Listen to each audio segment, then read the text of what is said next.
Bună, bine v-am găsit la primul video de pe acest canal. Astăzi vreau puțin de tot să discutăm. Nu mă întrebați de ce, dar așa am vrut eu. Nu știu dacă vreți și voi. Dacă vă plictisiți, puteți să dați skip. Dacă vă place, lăsați un like. Dacă nu, nu. Bine? Bun, hai să începem. Mă gândeam prima dată să vă spun dacă vreți să facem și videouri cu ponei sau videouri cu jocuri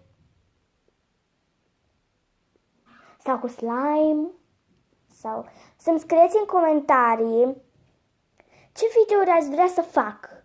Bine? Da, nu sunt eu cea mai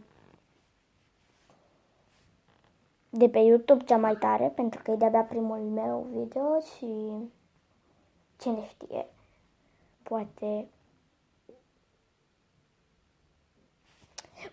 nu știu, o să am și eu vreo 1000 de videouri, dar o să dureze ceva.